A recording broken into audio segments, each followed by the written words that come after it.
안녕하세요. 발빠른 시황의 이서구입니다. 네, 오늘 증시 좀 아쉽죠.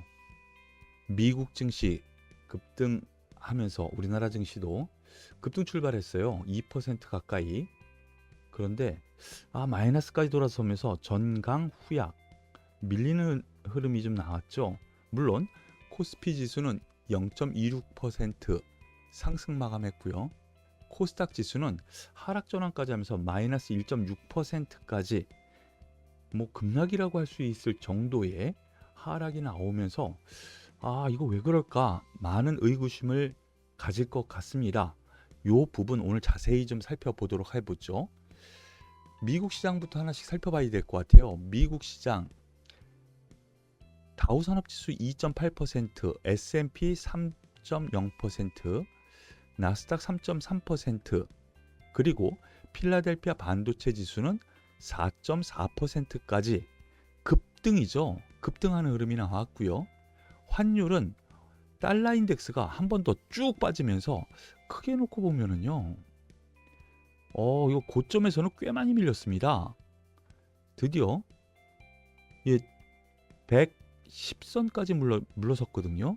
물론 여기서 한 번쯤 올라올 수는 있지만 네, 그러면서 원달러 환율도 나쁘지 않아서 장중에는 좀 올라갔지만 결국에는 나쁘지 않은 흐름이 좀 나왔어요. 이러므로 인해서 우리나라 시장 왜 그랬을까? 특히나 여기서 보시다시피 코스피 지수는 나름 플러스는 그래도 유지했는데 코스닥 지수는 완전히 마이너스 1%까지 1.6%, 꽤 많이 하락한 거죠. 즉 중소형주 단의 하락이 그리고 하락 종목 수가 오늘 더 많은 상태에서 체감 지수는 좀 낮았었던 것 같아요. 네, 전강 후약. 이거 왜 그럴까? 뭐 이유로 갖다 댄다면은요.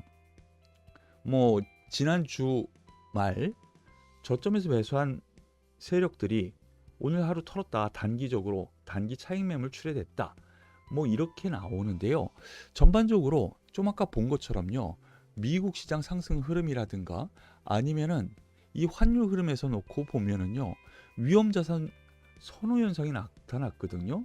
미국에서도 보시면은 금리가 하락을 또 했어요. 환율 내려왔고요. 이런 점에서 놓고 보면은 위험자산 현호 현상이 나타났는데도 불구하고 우리나라 증시 하락했다라고 볼 수가 있는 거예요. 여기에 대해서 또 주변 증시 보면은요. 중국 증시는 휴장이지만 대만 증시 1.66% 나름 또 상승했고요. 홍콩 증시 같은 경우에는 6%나 급등했습니다. 홍콩 항생지수도 그렇고요. 야, 이거 왜 그럴까? 뭐 여러 가지 이유 뭐 갖다 붙이는데 억지로 갖다 붙이는 거고요.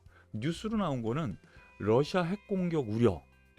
이거 우리나라만 문제가 생깁니까? 그렇지는 않거든요. 그리고 오페크 플러스에서 감산 합의 결정될 것 같다. 이런 이슈가 있는데 이것 또한 대만을 비롯한 주변 국가랑 좀 다를 바는 없잖아요. 그런 점에서 보면은 내부적인 요건에서 찾아야 됩니다. 그런데 제가 보기에 뉴스 뭐 이런 플로우 찾아보면은요. 특별하게 악재가 될 거는 없어 보여요. 그럼 수급에서 좀 놓고 찾아봐야 되는데요. 자, 선물 1조 3천억 원 매도가 나옵니다. 외국인의 매도. 외국인의 매도가 1조 3천억 매도가 나왔어요. 야, 요게 하나의 구실거리라고 생각을 할 수가 있겠죠. 원인. 뭐 흐름을 잠깐 놓고 보면은요. 지난 26일 8천억 원. 그리고 그 이후에 매수가 주로 들어왔었죠. 오늘 매도가 나왔어요. 이거 잠깐 살펴보죠. 바로 이날이죠. 26일. 바로 이날 매수했었던 거. 그리고 그 이후 조금씩 더 매수했었던 거. 평균치 따지면은 수익권에서 일정 부분 이익 실현을 했구나. 외국인이 선물에서 빠져나갔구나. 이렇게 생각할 수 있는 부분이고요. 다만 옵션에서 보면은 풋옵션 매도가 매수로 조금 바뀌는 흐름이지만 야, 이거 330억, 170억, 270억 매도 나온 거 요거 가지고 매수? 이거 아니라고 보여집니다. 그런 점에서 놓고 보면은요. 일단 크게 놓고 보면은 외국인의 선물 매도에 의해서 오늘 전강 후약의 흐름이 나왔지만 거기에 대해서는 뭐 단기 차익 매물이 나왔다라고 보시면 되겠어요. 다만 여기서 비밀이 하나 있습니다. 여러분들 같이 살펴봐야 될 부분이 있는데요. 네이버입니다. 네이버 오늘 어제 급락에 이어서 오늘도 하락 마감했습니다. 여기에 대해서는 북미 최대 패션 중고 사이트 포시마크, 우리나라의 당근마켓이죠. 미국의 당근마켓이라고 보면 되는데 그 인수가 악재, 그리고 외국계 증권사에서 목표가 17만 원. 그걸로 인해서 하락했어요. 그로 인해서 어제 제가 말씀을 드렸죠. 가지고 계신 분들은 굳이 여기에서 매도하고 다시 잡을 생각하지 말고 16만 원 선 정도까지는 인정하자라고 말씀드렸는데 16만 4천 원까지 나옵니다. 16만 원 선 정도까지는 인정을 하고 여기에서는 오히려 매수가 맞을 것 같습니다. 그런데 같은 의견입니다. 그런데 여기에 하나 살펴볼 부분이 있어요. 네이버의 수급 동향이에요. 지금 보면은 네이버 순매수 수량이고요. 금액으로 보면은요. 4,154억 매도가 나왔죠. 4,154억 기억하세요. 4,154억인데 오늘 보시면은 기관 특히 금융투자가 6,100억 나왔고요.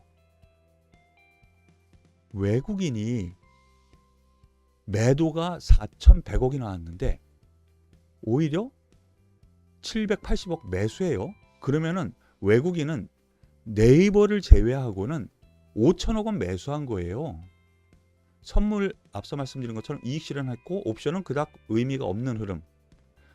조금 매수했는데 조금이 아니라 네이버를 제외한다라면은 오히려 5천억 원 매수거든요.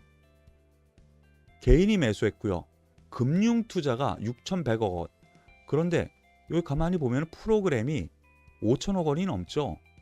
그러면은 금융투자에 프로그램 매도를 제외하고 금융투자가 매수했다. 이렇게 생각하면 금융투자를 제외하고는요 다 매수한 거예요. 프로그램 매도가 오늘 짓누른 결론.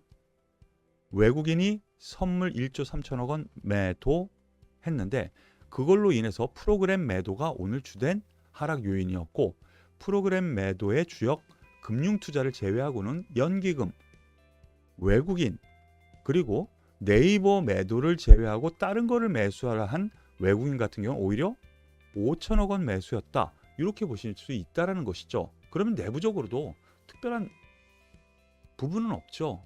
결국에는 네이버 하락, 네이버 매도가 오늘 전강 후약의 원인이었고 선물 매도, 다시 한번 말씀을 드리면 여기에서부터 매수, 강한 매수, 또 매수에서 평균가로 따진다면 하나의 외국인은 아니겠지만 평균치로 따진다면 수익권으로 오니까 단기 차익 매물이 나온 흐름이다. 이렇게 보시는 것이 맞을 것 같아요. 그래서 여기에서 놓고 보면은 저는 아직까지 생각을 여기 지난주 금요일 날 있었던 바로 요 부분이 저점이 단기 저점 찍었다고 봅니다. 수급에서 나타날 수 있는 이 거래량이 장대 거래량이 나타났죠. 앞에 있었던 거래량의 2배예요. 십자 도지 이후 살려 올라가는데 이 소위 기술적 분석에서는 이격 조정이 나타난 거고요. 바로 이러한 부분이죠. 이러한 부분. 물론 여기 한 번 더 떨어질 거냐에 대한 부분은 아니라고 생각을 합니다. 이미 저점 찍었다고 생각을 하고요. 그렇기 때문에 여기에서 아직까지 저는 오늘 전강 후약의 흐름이고 나스닥 선물 조금 하락한 영향도 있었지만 나스닥 1% 이상 하락하지 않는 한 내일 상승 출발하면서 추가 상승 저는 2350은 일단은 갖다 놓고 보자. 이 정도로 요약 정리할 수 있겠어요. 앞서 말씀드렸었던 네이버 다시 한번 말씀을 드리고요. 카카오도 같은 맥락에서 보면 2.5% 하락했어요. 저가를 계속 때리네요. 하지만 네이버와 같은 맥락에서의 흐름 저는 생각을 하셔야 되겠고요. 5만 원 초반대 지금 가격에서 한 번 더 떨어진다면 오히려 매수 가격으로 보시고 접근하는 것이 맞을 것 같다라는 판단입니다. 여기에서 네이버는 4천억 넘게 매도했다 그랬는데요. 반면에 삼성전자 같은 경우에는 1.5% 상승 마감했습니다. 물론 장 초반 3% 넘는 상승세를 보이면서 다시 박스권 안으로 들어갈 거라고 어제 말씀을 드렸죠. 다시 들어가는 흐름입니다. 그리고 SK하이닉스 완전히 들어갔죠. 오늘은 SK하이닉스가 더 강한 흐름, 여기에는 미국 시장에서도 반도체 지수, 마이크론이 급등하는 흐름이 나타났다라는 점에서 동반된 상승이기도 하지만은요. 여기서 하나씩 힌트를 찾아야 돼요. 이러한 바닥권역에서 시장이 하락 혹은 횡보하는 가운데 종목별 장세가 펼쳐지는데 오늘은 반도체주가 올라갔구나. 그 중에서도 삼성전자 하이닉스가 올라갔고 그 이외의 종목군들 조금씩 올라가는데 LG 디스플레이 9% 상승, 특별한 이슈는 없었거든요. 거래량 동반되면서 상승. 그러면 IT 쪽에서 반도체, 디스플레이 쪽에 좀 긍정적으로 주도 가능성, 낙폭과대도 있었고요. 장기 소외 흐름도 있었죠. 이런 점에서 놓고 보면은 투자자 입장에서는요. 그리고 전문가들도 많이 제 방송 듣는 걸로 알고 있는데 전문가 입장에서는요. 주도주 가능성도 있구나. 난 여기에서 단기적으로요. 그런 점에서 보셔야 되겠고요. 더불어서 LG 에너지 솔루션 급등을 합니다. 그러면서 제가 여기 지지권역인데 지지권역 이탈 후 바로 들어서요. 그죠? 5.5% 급등을 했고요. 여기에 대해서도 특별한 이슈는 없었어요. 수급이에요. 수급. 삼성 SDI 2.3%, SK이노베이션 1.6% 상승하면서 2차 전지 그리고 시가총액 상위 종목 IT와 2차 전지 올라갔구나. 아, 얘네들도 주도 가능성 종목이 있구나 라고 생각하시면 된다는 거죠. 거기에 대해서 또 제가 그동안 말씀드렸었던 종목군이죠. 하나솔루션 오늘 3.5% 추가 상승하면서 외국인 기관의 쌍끌이 매수가 끌어올렸죠. 다시 신고가 도전 앞두고 있습니다.